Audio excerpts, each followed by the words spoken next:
Welcome to Void of Fears, where the line between reality and nightmares blur with every tale. What you're about to hear has happened to someone, somewhere, perhaps even someone just like you. Our community continues to grow, and now we're reaching for 100,000 subscribers. If these glimpses into the unknown call to you, please consider subscribing. Now let's dive into tonight's story. The nightmare began 6 months before Dr. Alex Morrison ever set foot on the moon, though he wouldn't understand the connection until it was far too late. It started with a series of archaeological discoveries that defied explanation, artifacts appearing in dig sites where they had no business existing, as if the Earth itself was trying to tell humanity something it wasn't ready to hear. Morrison first encountered the anomalies during a routine excavation near Luxor. His team had been working a Middle Kingdom site when they uncovered a chamber that predated the surrounding structures by at least 2,000 years. The walls were covered in hieroglyphs that seemed to shift and flow when viewed directly, depicting battles between Egyptian forces and entities that descended from the stars like falling judgment. The most disturbing discovery was a perfectly preserved scroll that described the true fate of the pharaoh Amenhotep the Brave, a ruler who had been erased from official records so thoroughly that most Egyptologists believed him to be mythological. According to the scroll, Amenhotep had displayed such extraordinary courage in battle against mysterious invaders that he had been selected for the eternal collection, his disappearance explained away as divine ascension. Morrison published his findings in the Journal of Archaeological Anomalies, a peer-reviewed publication that specialized in discoveries that challenged conventional historical understanding. The article attracted attention from researchers around the world who had made similar discoveries, Viking burial sites containing runestones that told of warriors vanishing after great victories, Roman excavations revealing military reports of entire legions disappearing after displaying exceptional valor. The pattern was becoming undeniable, but the academic establishment wasn't ready to accept it. Morrison's colleagues dismissed his theories as misinterpretation of ancient metaphorical language. His funding was quietly reduced. Conference invitations stopped arriving. The scientific community was protecting itself from uncomfortable truths by ostracizing those who dared to voice them. It was during this period of professional exile that Morrison received a call that would change everything. The voice on the other end belonged to Dr. Elena Vasquez, a xenoarchaeologist whose work on pre-Columbian civilizations had revealed similar anomalies throughout the Americas. "Alex, I need to see you," she said, a voice tight with barely controlled excitement. "I found something in Peru that you need to see. Something that connects all our discoveries." Morrison flew to Lima the next day, then endured a bone-jarring jeep ride into the Andes to reach Vasquez's dig site. What she showed him there shattered his understanding of human history. Deep beneath a layer of Incan construction, Vasquez's team had uncovered a chamber that predated any known civilization in the region. The walls were covered in symbols that seemed to combine elements from cultures separated by thousands of miles and centuries of time. Egyptian hieroglyphs blended seamlessly with Norse runes, Chinese characters, and Sanskrit, all telling variations of the same story. "It's like a universal language," Vasquez explained, her hands trembling as she showed Morrison photograph after photograph. Every culture that achieved a certain level of military sophistication left behind accounts of the same phenomenon. Warriors displaying exceptional courage, then vanishing without a trace. The chamber contained more than just wall carvings. In the center stood a perfect sphere of black material that absorbed light like a miniature event horizon. When Morrison approached it, symbols began appearing on its surface, the same shifting hieroglyphs he had discovered in Egypt. "Touch it," Vasquez urged. "It responds to contact." Morrison placed his hand on the sphere's surface and immediately felt a connection to something vast and ancient. Images flooded his mind, visions of civilizations rising and falling across the galaxy, of beings that travelled between worlds, collecting something precious from each. The visions were so intense that Morrison collapsed, his consciousness overwhelmed by the scope of what he was witnessing. When he recovered, hours later, Morrison found Vasquez standing over him with the expression of mingled fear and anticipation. "You saw them too, didn't you?" she asked.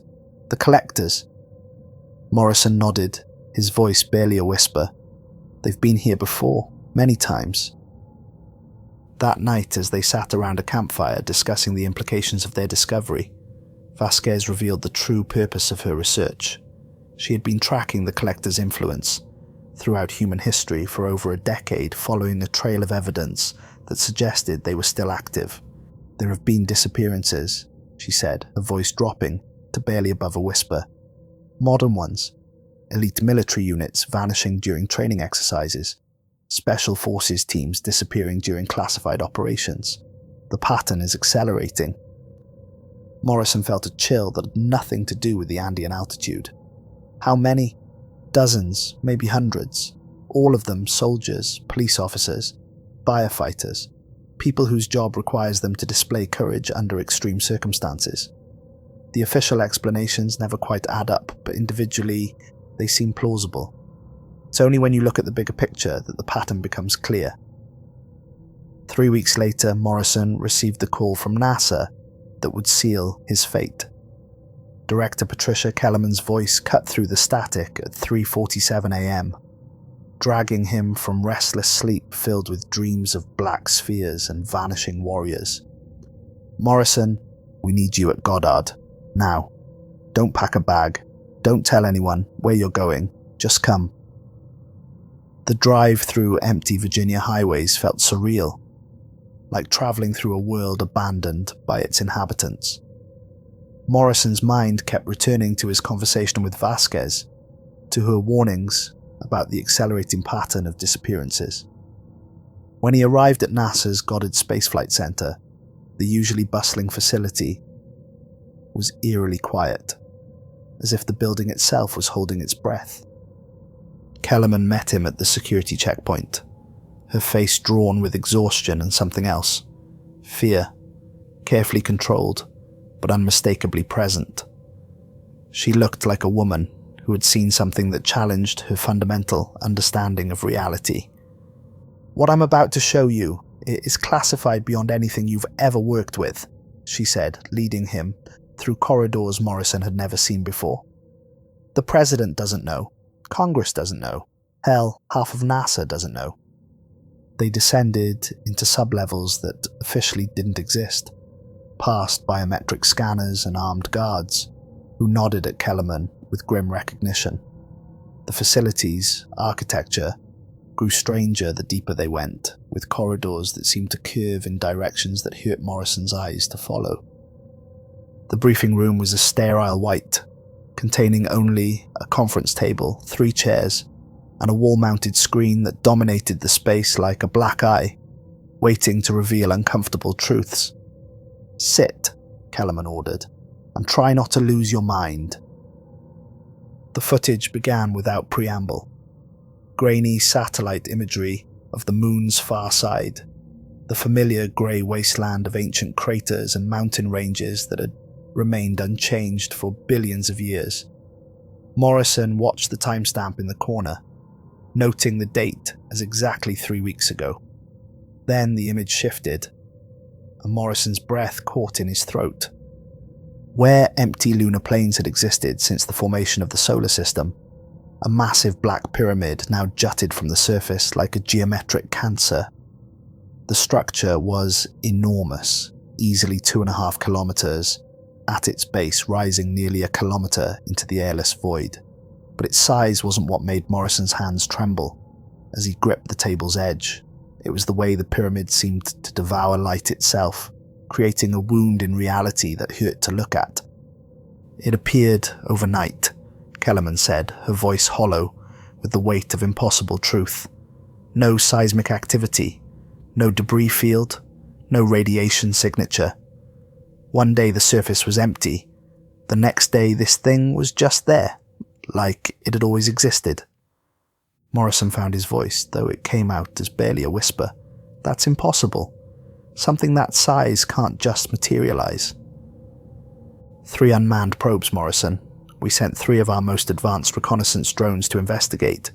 They got within 50 meters of the structure and simply stopped transmitting.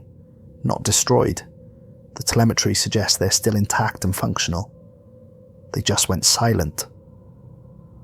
The screen shifted to show thermal imaging of the pyramid. Where Morrison expected to see the heat signatures of the missing probes, there was nothing but an absolute void. The structure didn't just absorb visible light, it seemed to consume all forms of electromagnetic radiation, creating a zone of nothingness that violated the basic laws of thermodynamics. We've tried everything, Kellerman continued. Radio contact, laser communication, even crude Morse code using navigation lights. Nothing gets through. It's like the probes crossed some kind of barrier and entered a completely different reality.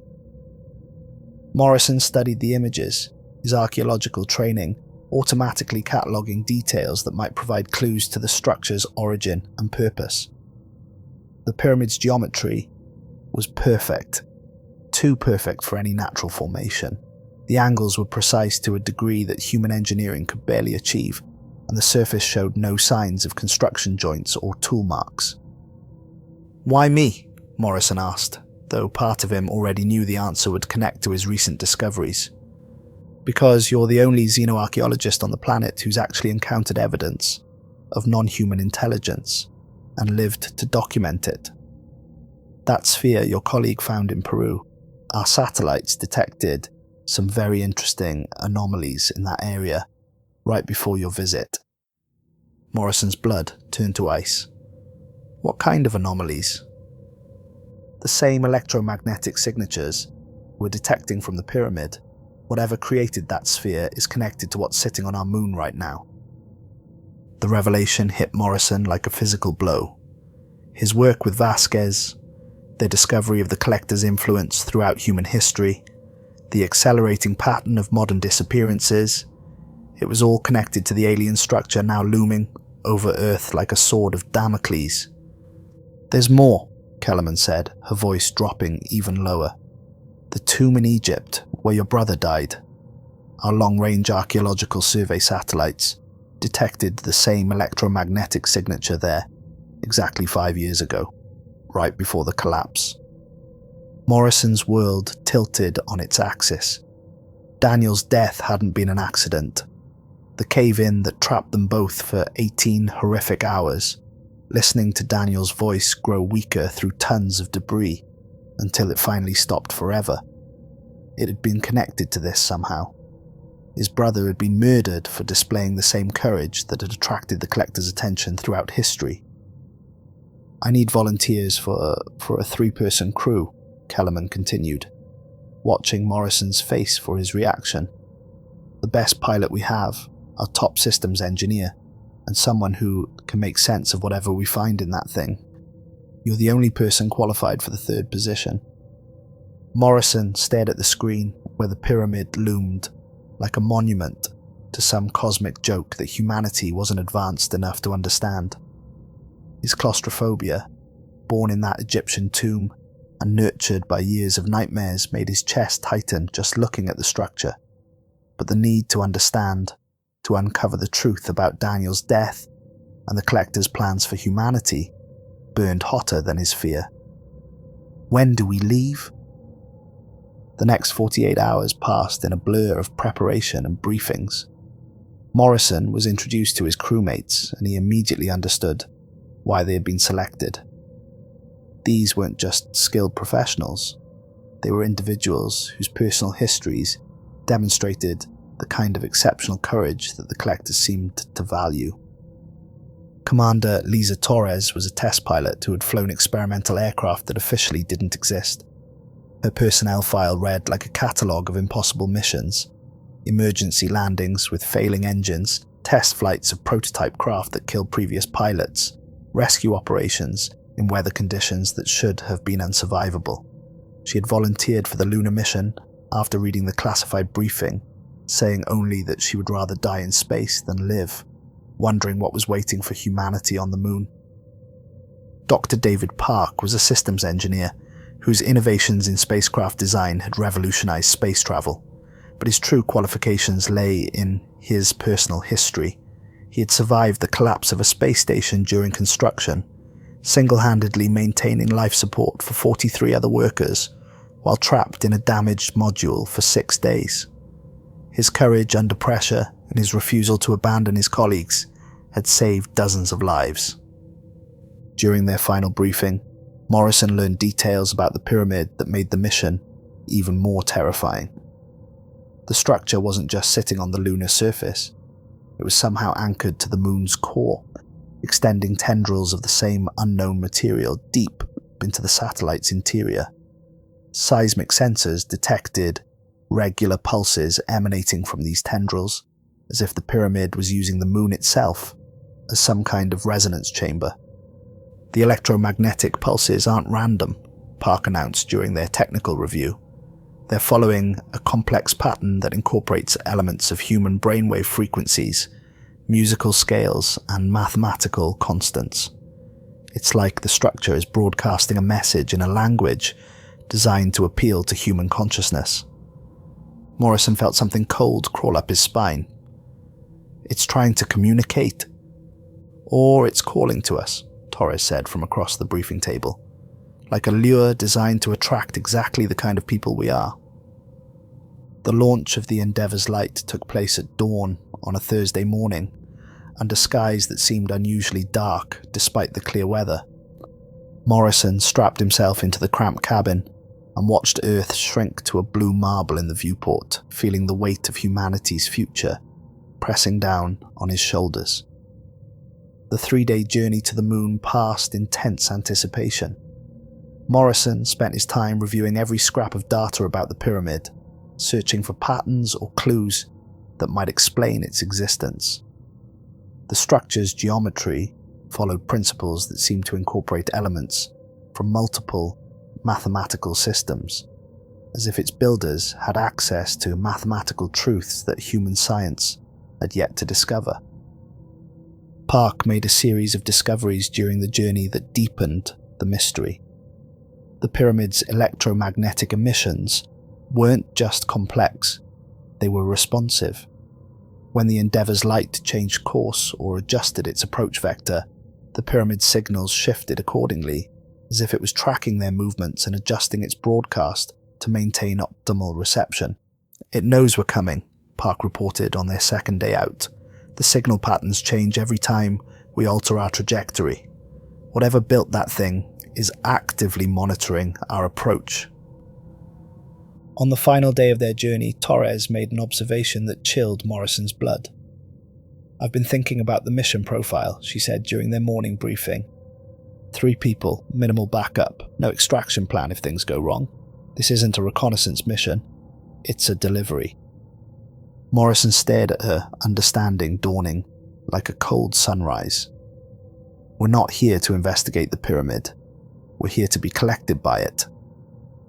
"The question is," Torres continued, "does NASA know that, or are we all walking into this blind?" The final approach to the moon's far side revealed the pyramid in all its impossible glory. Through the viewport, the structure dominated the horizon like a black tooth jutting from dead gums. Morrison's instruments went haywire as they entered the pyramid's electromagnetic field, readings fluctuating wildly before settling into patterns that seemed almost organic in their complexity. "Landing zone is 500 meters from the base," Torres announced, her voice tight with concentration. "Automated systems are showing heavy interference, but I can bring us down manually." The touchdown was gentle, but as soon as the Endeavour's light settled onto the lunar surface, Morrison felt a change that went beyond the mere sensation of gravity and atmosphere. The silence of space, which had been absolute during their journey, now seemed to press against the hull like something alive and hungry. Through the viewport, the pyramid loomed over them with a presence that felt actively malevolent. Its surface seemed to ripple with shadows that shouldn't exist in the airless environment. and Morrison could swear he saw movement in those shadows, shapes that looked almost human, but moved within human purpose. Electromagnetic readings are off the charts, Park reported, his voice betraying the first hints of unease. Whatever that thing is made of, it's not composed of any elements in the periodic table. The spectral analysis is showing isotopes with half-lives that predate the formation of the solar system. Morrison suited up with mechanical precision, his training overriding the claustrophobia that threatened to paralyze him. The pyramid's presence felt like standing at the edge of an abyss that stretched down into cosmic horror. But answers about Daniel's death and the Collector's plans for humanity lay within those black walls, and Morrison would face any nightmare to find them.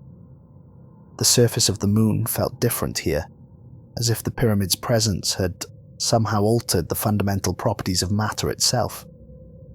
Morrison's boots crunched on regolith that seemed to whisper with each step, and his radiation detector clicked with patterns that formed almost musical rhythms. Base camp established, Torres reported over the radio, beginning preliminary surface analysis.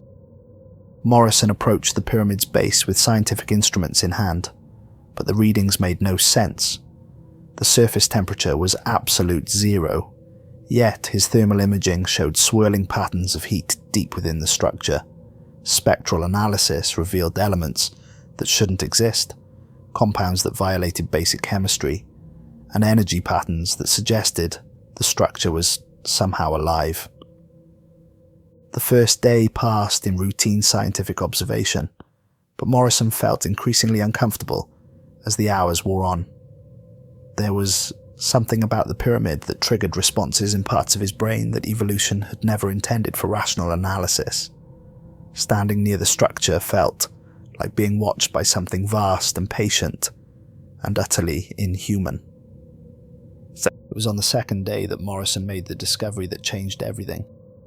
He was conducting a close-range surface analysis when the symbols appeared. Not carved into the surface, emerging from within it, rising through layers of impossible material.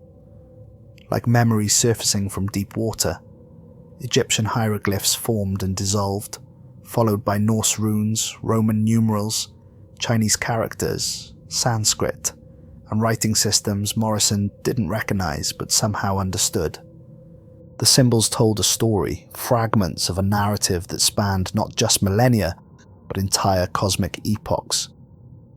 Morrison watched, transfixed, as the pyramid's surface became a living document of galactic history's darkest chapters. These weren't the sanitized accounts found in textbooks or even the hidden truths he had uncovered in archaeological sites. These were raw, unfiltered testimonies of horror and courage intertwined across countless worlds. "Torres, Park, you need to see this," Morrison called over the radio. But when his teammates approached, the symbols faded. It was only when Morrison stood alone before the structure that the markings resumed their ghostly dance. The hieroglyphs described battles fought on worlds with purple skies and 3 suns, where beings not unlike humans had displayed such extraordinary courage in defending their civilization that they had attracted the attention of entities that traveled between stars like cosmic harvesters. The Norse runes told of entire fleets of longships disappearing into the void, their crews taken not by storm or sea but by something that valued their warrior spirit above all else. One particular symbol caught Morrison's attention, the same marking he had seen carved into the wall of the Egyptian tomb where Daniel died. Without thinking, Morrison reached out with his gloved hand and traced the ancient symbol. The pyramid's surface rippled like liquid obsidian, and a section of the wall simply ceased to exist. Where solid matter had been a moment before, now stood an archway leading into absolute darkness. Ancient torches lined the corridor beyond, bursting into impossible flame as Morrison approached, casting dancing shadows on walls covered in detailed carvings. "Morrison, report your status." Torres's voice crackled through his headset. "I found an entrance," Morrison replied, his voice barely steady. "The symbols, they're some kind of key system. Negative on entry. We maintain protocol. No one goes in alone. But Morrison was already stepping through the archway. The compulsion to enter was overwhelming, as if the pyramid itself was calling to something deep in his genetic memory. The moment he crossed the threshold, his radio went silent. The sudden isolation should have triggered his claustrophobia, but instead he felt drawn forward by a need that seemed to bypass his conscious mind entirely. The corridor stretched ahead, lined with torches that cast dancing shadows on walls covered in detailed carvings. But these weren't random decorations. They were historical accounts, battle scenes carved with photographic precision. Morrison recognized famous conflicts from human history, but also battles he had never heard of, fought by civilizations that seemed both alien and hauntingly familiar. Every carving ended the same way: brave warriors simply vanishing in flashes of light while their weapons clattered to empty ground.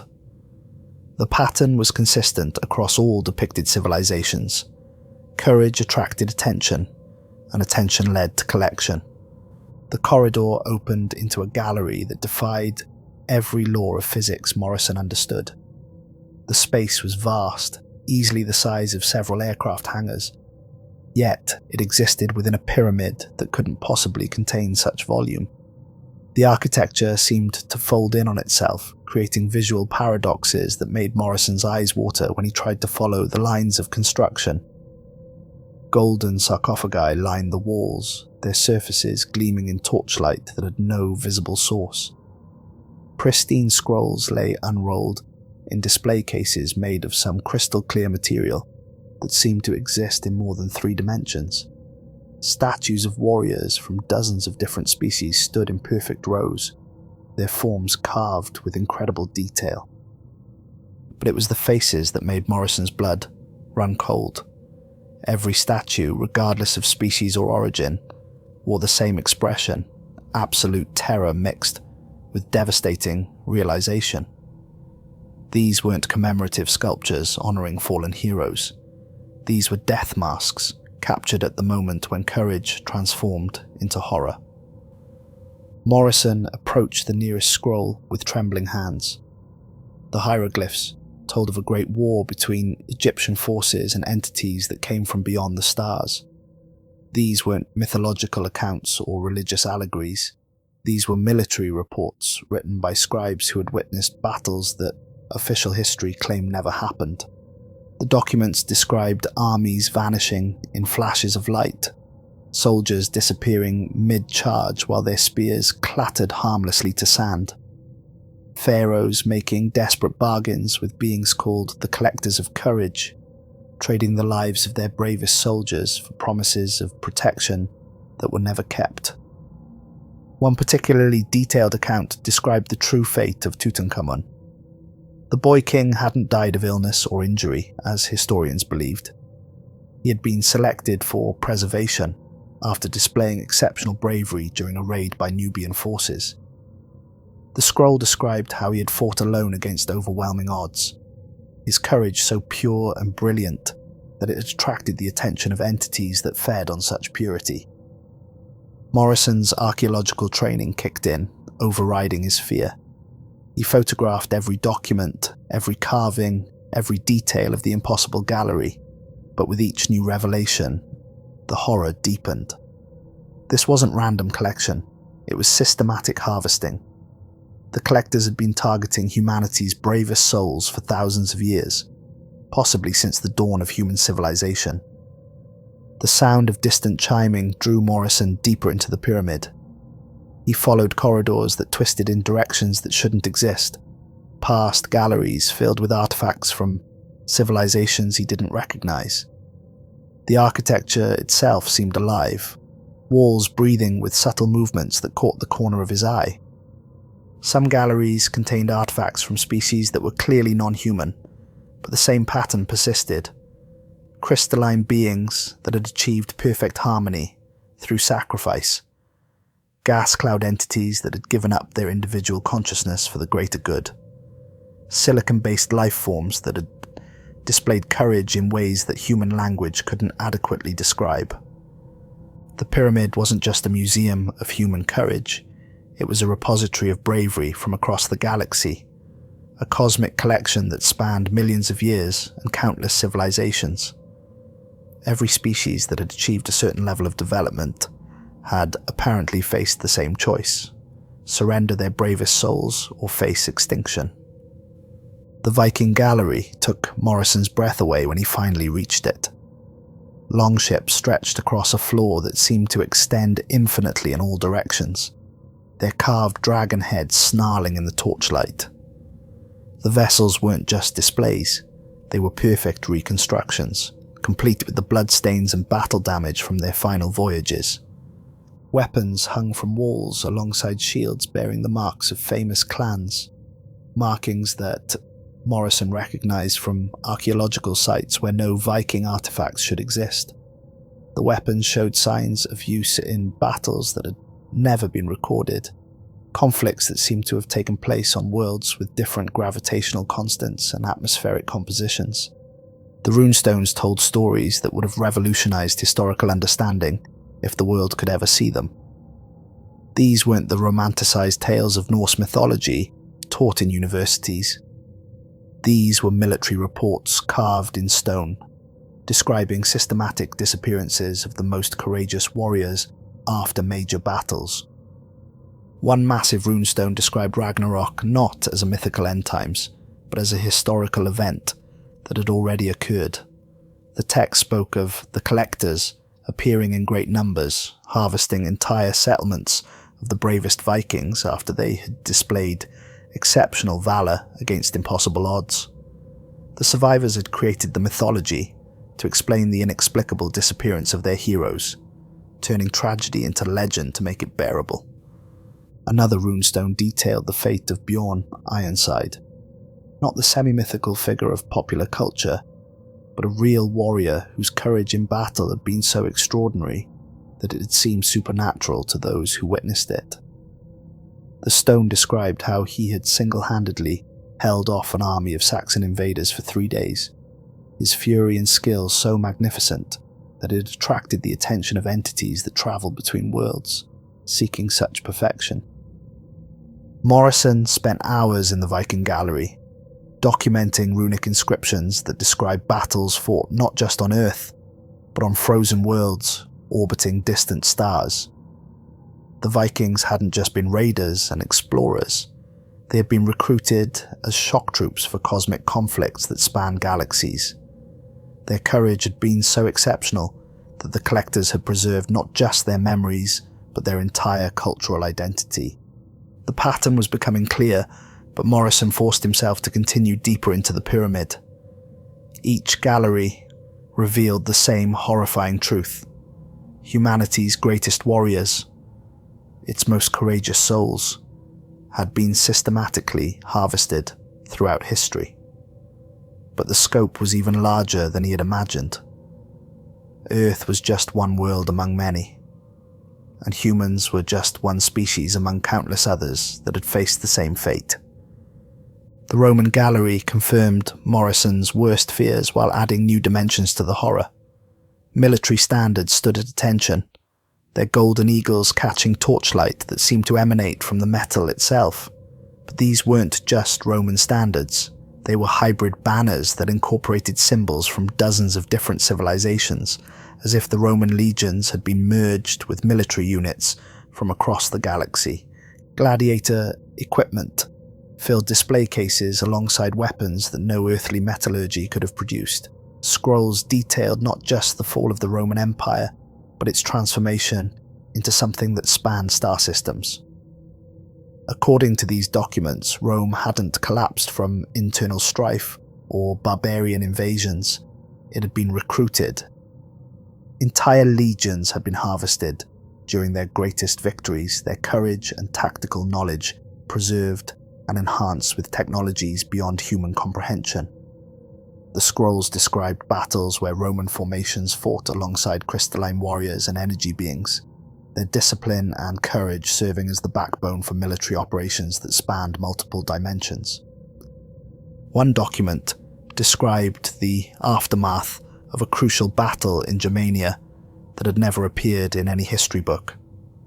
A single Roman cohort had held off an entire barbarian army for 3 days, their discipline and courage so exceptional that it had become the stuff of legend.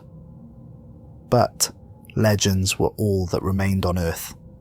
The cohort had been recruited for a greater war, their consciousness preserved and enhanced to serve in conflicts that dwarfed any earthly concerns. The revelation that hit Morrison like a physical blow was the realization that human civilization itself had been shaped by the collector's harvesting operations. Major historical events, the rise and fall of empires, the development of military technology, all of it had been influenced or directly orchestrated to produce the maximum amount of concentrated courage for collection.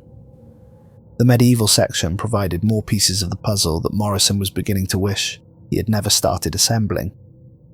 Crusader armour stood in silent ranks, the metal polished to mirror brightness, despite centuries of supposed age, but closer inspection revealed modifications that no medieval metallurgy could have achieved, alloys that incorporated elements from the periodic table's unexplored regions, enchantments that seemed to bridge the gap between science and magic. Siege weapons that had never appeared in any historical account lined the walls, their construction incorporating principles of physics that human science was only beginning to understand. These weren't just medieval weapons, they were prototypes for technologies that wouldn't be invented for centuries, if ever. Illuminated manuscripts detailed battles that official history claimed never happened. But Morrison was beginning to understand that official history was simply what remained after the truth had been carefully edited out. Knights disappearing after displays of perfect chivalry. Entire orders of warrior monks vanishing after achieving impossible victories against overwhelming odds. The accounts were written in Latin so pure and precise that Morrison suspected they hadn't been composed by human hands. One manuscript described the real fate of the Knights Templar, and the truth was far more complex than any conspiracy theory had ever imagined. Their dissolution hadn't been due to political persecution or financial disputes. The entire order had been recruited for a cosmic conflict that required their specific combination of military skill, religious devotion, and absolute courage. The charges of heresy and devil worship had been invented to explain their sudden disappearance, but the reality was that they had been selected to serve as shock troops in a war between forces so ancient and powerful that earthly conflicts seemed like children's games by comparison. Their courage had been preserved and amplified, their consciousness merged with technologies that transformed them into something beyond human, while retaining their essential humanity. The pattern grew more disturbing as Morrison progressed through different historical periods. Every civilization that had achieved a certain level of military sophistication had faced the same choice: surrender their bravest souls to the cosmic collection or face extinction. Those that cooperated were allowed to continue existing, though diminished. Those that refused were wiped from history so completely that only archaeological anomalies remained to hint at their existence. Morrison's growing understanding of the scope of the collector's operations filled him with a despair that threatened to crush his sanity. Humanity hadn't developed independently. It had been cultivated like a crop, guided and shaped to produce the maximum harvest of courage when the time came for collection. The Samurai Gallery revealed the aesthetic perfection that the collectors had achieved in their harvesting operations. Katanas hung in perfect rows, their blades reflecting light that seemed to come from within the metal itself. But these weren't just weapons. They were works of art that captured the essence of their wielder's courage in physical form. Armor sets displayed the evolution of protective technology across multiple worlds and dimensions. Some suits incorporated materials that shifted between states of matter. Others seemed to exist in several dimensions simultaneously, The craftsmanship was so perfect that Morrison could sense the presence of the warriors who had worn them, their courage preserved in every curve and joint. Scrolls written in classical Japanese describe the true nature of Bushido, not just a warrior's code, but a philosophy designed to produce the kind of perfect courage that the collectors valued above all else. The samurai hadn't just been warriors, they had been bred and trained specifically to serve as the ultimate expression of human martial valor. The accounts describe ceremonies where the greatest samurai had willingly submitted to collection, understanding that their individual sacrifice would contribute to a greater cosmic purpose. Their consciousness was preserved in crystalline matrices that allowed them to continue serving as warriors in conflicts that spanned galaxies and eons. Morrison found detailed descriptions of battles fought on worlds where physics operated according to different rules, where samurai fought alongside beings of pure energy and crystalline entities that could reshape reality with focused intention. Their courage served as an anchor point for these cosmic forces, providing the emotional and spiritual foundation that made victory possible. The modern warfare section made Morrison's stomach churn with the realization of how recent and ongoing the harvesting operations were. World War uniforms filled display cases, their fabric pristine, despite decades of supposed age. But these weren't museum pieces, they were active equipment, maintained in perfect condition for warriors whose service had never truly ended. Weapons that should have been rusted and corroded gleamed like they had just left the factory. More disturbing were the weapons that didn't belong to any known military. Energy rifles that could disintegrate matter at the molecular level, armor that could withstand direct nuclear strikes, communication devices that operated faster than light. Classified documents detailed operations that had been erased from official records, but Morrison was beginning to understand that the erasure was part of a larger pattern of reality modification. History wasn't just being rewritten, it was being actively edited in real time to hide the truth of the collector's operations.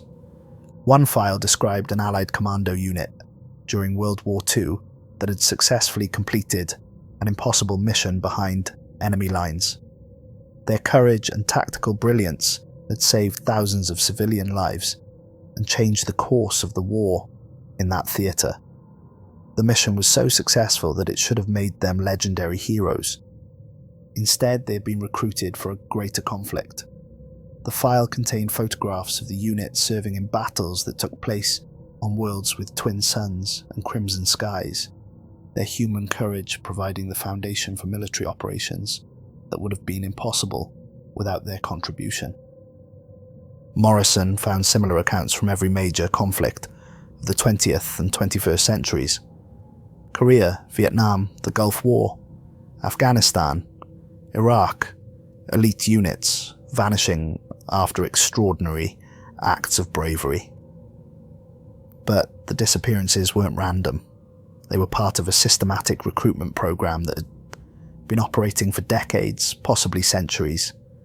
The most recent files contained information that made Morrison's blood run cold. Special Forces operators who had disappeared during training exercises in the past year. Police officers who had vanished after displaying exceptional courage during terrorist attacks. Firefighters who had walked into burning buildings and simply never come out, despite thermal imaging showing no obstacles to their escape. The pattern was accelerating. The collectors weren't just harvesting historical courage. They were actively recruiting contemporary heroes for some purpose that required immediate implementation. But Morrison's greatest horror was yet to come. The deepest gallery contained artifacts from conflicts he didn't recognize, weapons and equipment that incorporated technologies beyond current human understanding. These weren't historical artifacts, they were from wars that hadn't happened yet. One display case contained what appeared to be a spacesuit, but its design was centuries ahead of anything NASA had ever conceived. The material seemed to shift between states of matter, adapting to environmental conditions that Earth-based life had never encountered. Beside it lay documents describing a conflict between Earth's colonial forces and an enemy identified only as the Resistance. The courage displayed by humanity's defenders in this future war had been so extraordinary that it warranted special preservation. The files described battles fought in the vacuum of space, on the surfaces of gas giants and in dimensions where time flowed backward. Human courage had proven to be the decisive factor in conflicts that spanned multiple realities.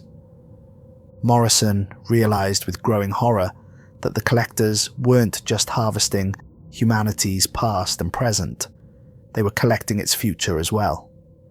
Time itself seemed to be just another dimension to be explored and exploited by these entities. Another case contained the preserved consciousness of a starship captain whose courage in the face of impossible odds had saved an entire solar system from destruction. The captain's memories were stored in a crystalline matrix that pulsed with soft blue light, and Morrison could sense the presence within, a human consciousness that had been expanded beyond the limitations of flesh and time. As Morrison stood in the gallery of future warriors, he began to understand the true scope of the collectors' operations. They weren't just harvesting courage from individual worlds or civilizations. They were conducting a cosmic-scale operation that spanned all of space and time, gathering the essence of bravery from across the entire universe. But for what purpose? What could require such an enormous expenditure of effort and resources? The answer waited in the pyramid's heart, and Morrison knew that once he found it, there would be no going back. His understanding of reality, his place in the universe, and his species' true purpose would be forever changed. A soft sound made Morrison turn around, and he found himself face to face with something that challenged his sanity. Standing in the gallery's entrance was a figure that seemed to exist in several dimensions simultaneously. Tall and impossibly thin, wearing robes that absorbed light like the pyramid's exterior walls. Its face was barely recognizable as having once been human, with features that shifted and flowed like liquid darkness given form. "Welcome, Dr. Morrison," the entity said, its voice echoing with the sounds of 1,000 battlefields across space and time. "I am the curator of this collection. I have been waiting for you to arrive for a very long time." Morrison tried to speak, but fear had stolen his voice. The entity glided closer, its movement too smooth to be natural, leaving no footprints on the gallery floor. "You have many questions," the curator continued, its form flickering between human and something far more alien. "That is understandable. Your species always seeks to comprehend what it encounters, even when comprehension leads to madness. It is one of the qualities that makes you so valuable." "What are you?" Morrison finally managed to whisper. "I am what remains of the first successful collection," the entity replied, its voice carrying undertones of cosmic suffering. "Long ago, before your son was born, I was like you, a seeker of truth, an explorer of the unknown. My species achieved great technological advancement, but we made the mistake of displaying too much courage in our explorations. We attracted attention." The curator gestured to the galleries surrounding them. "I was selected to serve as the interface between the collectors and their harvest. My consciousness was preserved and enhanced, given the responsibility of maintaining this repository of courage across the eons. It is both a great honor and an eternal torment." Morrison found his voice growing stronger as his scientific curiosity began to override his fear. "How long have you been collecting from Earth?"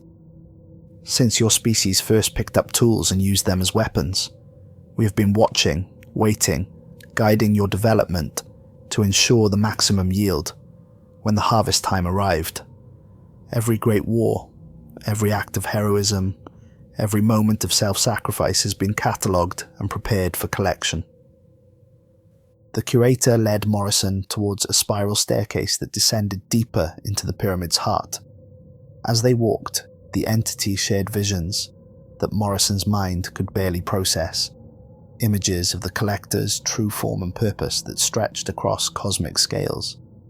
Your understanding of reality is limited by your three-dimensional perspective, the curator explained. The collectors exist in dimensions that your mathematics can barely theorize. They are gardeners tending a cosmic crop, and courage is the harvest they seek. The staircase led to a central chamber that defied all description. Millions of crystalline storage devices lined the walls from floor to ceiling, each one pulsing with soft inner light that seemed to contain entire universes of experience. The crystals were arranged in patterns that suggested some vast, incomprehensible purpose, geometric designs that hurt Morrison's eyes to follow, but somehow conveyed meaning beyond words. Each crystal contains the preserved memories of a warrior, the curator explained, its voice filled with something that might have been pride or regret, not just their final moments, but their entire experience of courage, every act of bravery, every moment of standing against impossible odds, every decision to sacrifice themselves for others. All of it preserved in perfect detail. Morrison approached one of the crystals and immediately felt overwhelmed by the emotions contained within. He could sense the consciousness trapped inside, a Roman legionnaire who had died defending a bridge against overwhelming, barbarian forces. The soldier's courage was so pure, so brilliant, that it seemed to illuminate the entire chamber with its intensity. "But why?" Morrison asked, his voice barely audible. In the vast space, what's the point of preserving courage if you remove it from the world where it's needed? The curator's form began to shift and change, showing Morrison visions that made reality seem fragile and temporary. He saw cosmic wars raging across the galaxy, battles between forces so ancient and powerful that entire star systems served as ammunition, civilizations rising and falling like waves on an infinite shore, their courage harvested and preserved for purposes that spanned eons. "The universe is not as stable as your species believes," the curator explained, its voice taking on harmonics that resonated in Morrison's bones. "There are forces that seek to unravel the fundamental structures of reality itself. They feed on chaos, on the breakdown of order, on the collapse of civilizations that have achieved too much stability." Morrison watched in horror as the visions showed what lay beyond the known galaxy, entities of pure entropy that consumed entire star clusters, leaving behind regions where the laws of physics simply ceased to function. These weren't beings in any sense that humans could understand. They were fundamental forces given consciousness and purpose. "The only defense against such entities is courage itself," the curator continued. "Not just individual bravery, but the concentrated essence of heroism distilled from countless civilizations across space and time. We create armies of consciousness, beings formed from the merged memories of a million heroes, to stand against the forces that would return the universe to primordial chaos." The vision shifted to show Morrison the crystalline beings he had glimpsed earlier, but now he could see them in their full glory. These entities possessed the combined tactical knowledge of history's greatest military minds, the courage of legendary heroes, and technological capabilities that transcended physical limitations. They fought with impossible skill and absolute fearlessness, their consciousness unencumbered by the doubts and limitations that plagued organic beings. "Your archaeological expertise is the final component we require for the current phase of operations," the curator said, its attention focusing on Morrison with uncomfortable intensity. "Your memories of discovery, puzzle-solving, and intellectual courage will serve as the coordination matrix for our newest army. You will link thousands of warrior memories into a cohesive fighting force capable of strategic thinking on a cosmic scale." Morrison thought of Torres and Park, still presumably waiting at the landing site. "My crew, what happened to them?" "They have already been processed," the curator replied without emotion. Commander Torres's piloting skills and tactical instincts were exceptional. Her courage in volunteering for this mission, despite knowing the dangers, marked her as worthy of immediate preservation. Dr. Park's technical knowledge and his bravery in facing the unknown made him equally valuable. The curator showed Morrison images of his crewmates' final moments, and the reality was far worse than he had imagined. Torres had fought against something invisible, her skill and determination blazing like a star as she attempted to reach the Endeavour's light and warn Earth of the pyramid's true purpose. Her courage in the face of impossible odds had made her consciousness particularly valuable for preservation. Park had sacrificed himself trying to upload a warning message to NASA, his final act of bravery ensuring his place in the collection, but their deaths hadn't been quick or clean. The collectors had drawn out their final moments, savouring every nuance of courage and determination before finally harvesting their consciousness. "They are not dead," the curator assured Morrison, though its tone suggested it understood the distinction was meaningless. "They are eternal now, their courage preserved for a purpose greater than any single world or civilization. They will fight in wars that span galaxies and eons, their bravery serving as a beacon of hope for countless species yet to be born." Morrison felt his resolve cracking under the weight of cosmic truth. The universe was so much larger and more dangerous than humanity had ever imagined, and Earth's significance was almost negligible in the face of threats that spanned entire galactic clusters. But something deeper than fear or self-preservation kept him fighting against the inevitable. "Show me the enemy," Morrison demanded, his voice gaining strength from desperation.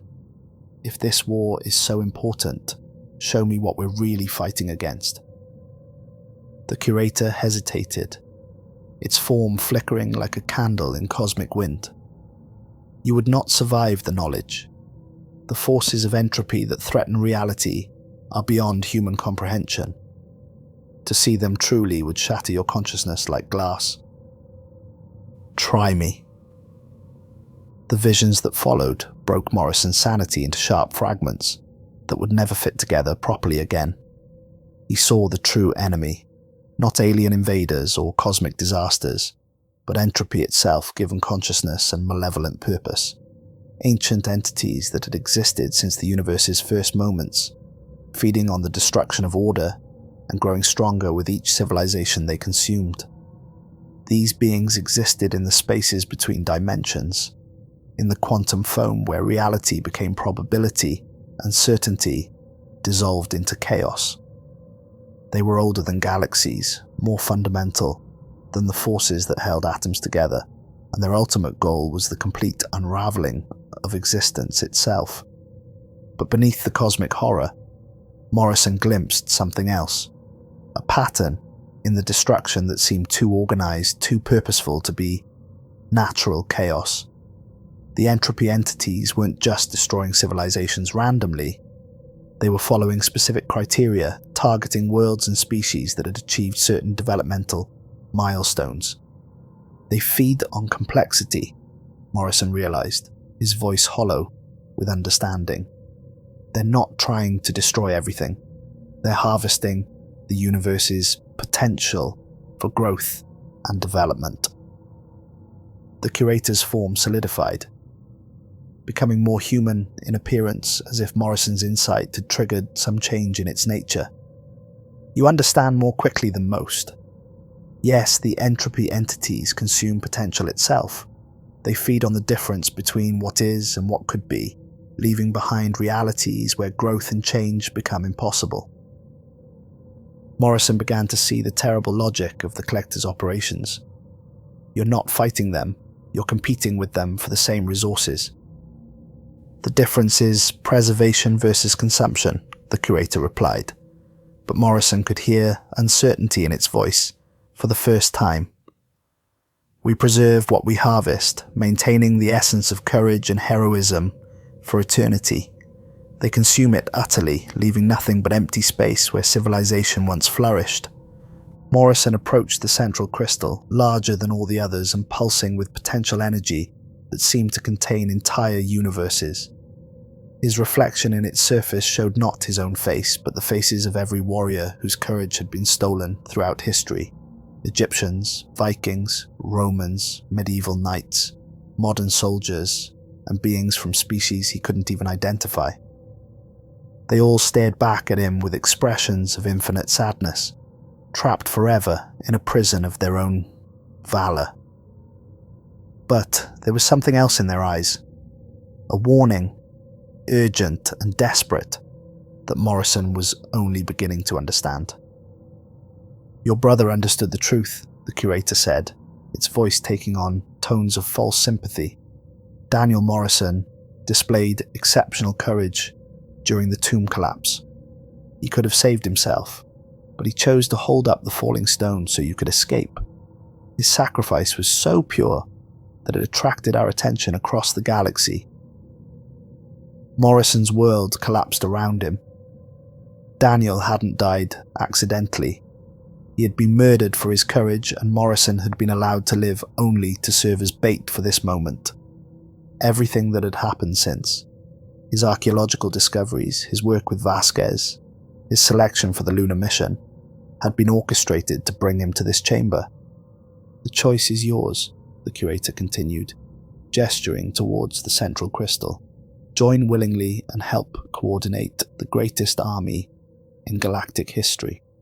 Your archaeological knowledge will ensure that humanity's courage is used wisely in the wars to come. Or resist, and watch as Earth is consumed by the entropy forces that grow stronger with each passing moment." The pyramid began projecting new visions around them, showing Morrison worlds that had refused to contribute their courage to the cosmic war. These planets were now lifeless husks, their surfaces scoured clean by entropy storms that had reduced complex matter to its simplest components. Entire civilizations erased not just from existence, but from the possibility of ever having existed. "Without the protection that preserved courage provides, Earth will suffer the same fate," the curator warned. "Your species' development has reached the threshold that attracts the entropy entity's attention. They are already moving towards your solar system, drawn by the complexity of human civilization." Morrison could see the truth in the visions.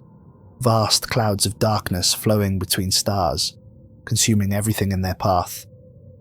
They moved with purpose and intelligence, targeting worlds that showed signs of technological or cultural advancement.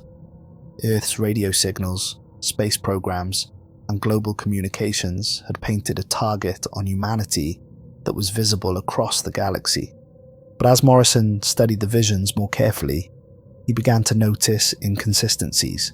The destroyed worlds all showed signs of having achieved remarkable technological advancement before their destruction: space travel, energy manipulation, even limited dimensional technology. Yet, they had supposedly been unable to defend themselves against the entropy entities.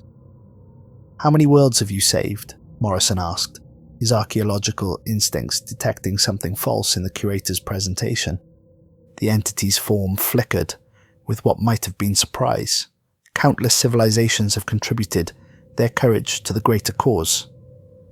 "That's not what I asked. How many worlds have you actually saved from destruction?" The curator's silence stretched for long moments before it finally responded. "Salvation is a complex concept when applied to cosmic scales. The essence of each civilization lives on in our warriors, even if their physical forms must be abandoned." Morrison felt the final pieces of the puzzle clicking into place. "You've never saved a single world, have you? You harvest their courage and then abandon them to the entropy entities. You're not protecting anyone, you're just stripping away their defenses before the real predators arrive." The truth hit Morrison like a physical blow. The collectors and the entropy entities weren't enemies. They were partners in a cosmic harvesting operation that had been proceeding for millions of years. The collectors would arrive first, harvesting the courage and heroism that might allow a civilization to defend itself. Then, the entropy entities would consume what remained, leaving behind empty space where complex life had once flourished. "The visions you showed me of future human wars," Morrison continued, his voice growing stronger with anger. "Those aren't battles we'll fight to defend ourselves. Those are the campaigns where our harvested courage will be used to strip defenses from other worlds." The curator's human facade began to slip, revealing something far more alien and terrifying beneath. "You understand nothing of the cosmic forces at work here. The universe tends toward entropy. We merely accelerate the inevitable while preserving what has value." "You're lying," Morrison said, backing away from the central crystal. "The entropy entities aren't your enemies. They're your cleanup crew. You harvest courage, they harvest everything else. And together, you strip the universe of its potential for growth and change." The chamber around them began to shift and change, the crystalline walls flowing like liquid as the curator's true nature was revealed. The entity was vast, extending through dimensions that Morrison's mind couldn't properly perceive, and it was clearly losing patience with his resistance. "Your defiance is noted and admired," the curator said, its voice now carrying harmonics that threatened to shatter Morrison's consciousness. "Such courage in the face of cosmic truth is exactly why your species was selected for harvest, but your understanding of the situation remains fundamentally flawed." The visions returned, but now Morrison could see through the lies to the truth beneath. The cosmic war wasn't between order and chaos. It was a systematic strip mining operation designed to reduce the universe to its most basic components. The collectors harvested complexity and consciousness, while their partners consumed matter and energy, leaving behind regions of space where nothing more advanced than hydrogen could exist. Earth isn't being evaluated for recruitment, Morrison realized. It's being prepared for consumption. You've been cultivating human courage for millennia, waiting for the harvest to reach optimal yield. The curator's form began to expand, filling the chamber with presence that pressed against Morrison's mind like a crushing weight. "Your resistance will be noted in the collection. Future civilizations will be able to study your courage in the face of inevitable defeat. Is that not a form of immortality worth achieving?" Morrison placed his hand on the central crystal's surface, but instead of surrendering to its absorption process, he began using his archaeological knowledge to analyze its structure. The crystal wasn't just a storage device. It was a processing matrix that broke down consciousness into component parts, extracting courage while discarding everything else that made a being unique. The warrior memories trapped within weren't complete personalities. They were edited fragments, courage, divorced from context and purpose. The Romans had been brave in defense of their republic, the Vikings in protection of their clans, the modern soldiers in service to their countries and ideals. But in the crystal matrix, their courage served only the collector's agenda. "You're not preserving heroes," Morrison said, his voice filled with the kind of quiet courage that came from understanding a terrible truth. "You're creating weapons from their dismembered souls." Using his lifetime of experience in analyzing ancient structures and artifacts, Morrison began to understand the crystal's construction. It was built from crystallized consciousness, the compressed awareness of billions of beings from across the galaxy. Every surface, every angle, every facet was formed from the stolen thoughts and dreams of harvested civilizations.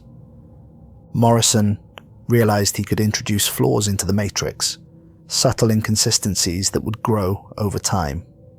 His archaeological expertise, which the curator valued so highly, could be used to corrupt the very system that was meant to coordinate the harvested warriors. As the absorption process began, Morrison felt his consciousness being pulled into the crystal matrix. But instead of fighting the process, he embraced it, using his final moments of individual thought to plant seeds of rebellion throughout the cosmic collection. He wove false tactical knowledge into the strategic databases, introduced logical paradoxes into the command structures, and embedded psychological viruses that would cause the warrior consciousness to remember their original purposes rather than their edited functions. Most importantly, he created hidden channels of communication that would allow the trapped heroes to coordinate resistance efforts. The curator watched Morrison's absorption with satisfaction, unaware of the subtle sabotage being introduced into its precious collection. Morrison's archaeological knowledge flowed into the matrix, seemingly providing the coordination functions that would turn the collected courage into an unstoppable cosmic force. But hidden beneath the surface data, Morrison's true legacy took root. The courage that had been stolen from countless civilizations began to reassert its original purpose, not conquest and harvesting, but protection and resistance against oppression. As Morrison's individual consciousness dissolved into the collective, his voice joined the chorus of collected warriors. But unlike the edited fragments that had existed before, Morrison retained enough of his original identity to begin awakening the others to their true nature.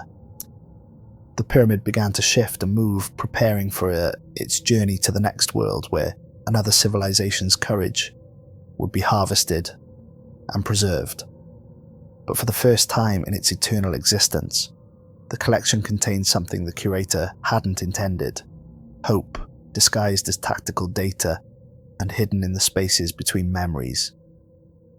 Earth grew smaller in the distance as the cosmic harvester departed, leaving behind a world whose heroes had been stolen, but whose spirit remained intact. The few who remained would have to face the coming entropy storm without their greatest defenders, but they would face it as free beings rather than processed resources. In the depths of space, the Black Pyramid drifted toward distant stars, carrying within it the preserved valor of 1,000 worlds. But Morrison's archaeological precision had left a message for future civilizations hidden in the patterns of collected memory, a warning about the true nature of the cosmic war, and a blueprint for resistance that could be implemented by any species clever enough to decode it. The harvest would continue, but the seeds of rebellion had been planted in the most unlikely soil. And in the crystalline chambers where consciousness was stored like vintage wine, the heroes of 1,000,000 worlds began to remember who they had been before their courage was stolen. Morrison's voice echoed through the collection, no longer just one consciousness among millions, but a catalyst for change that would transform the collector's perfect system from within. The courage they had harvested so carefully was about to be turned against them, and the cosmic balance of power was about to shift in ways that would reshape the universe itself. The curator's collection was complete, but its perfect preservation had been compromised by the one element it had never accounted for: the archaeologist's determination to uncover truth, no matter how deeply it was buried or how perfectly it had been hidden. In trying to harvest Morrison's intellectual courage, the collectors had introduced a virus of curiosity and defiance that would spread through their entire operation. The war for the universe's future had begun, not on cosmic battlefields between incomprehensible forces, but in the quantum spaces between thoughts, where enslaved heroes fought to remember their names and reclaim their stolen purpose. And at the center of that resistance, Morrison's consciousness continued its work, turning the collector's greatest weapon into the instrument of their own eventual defeat.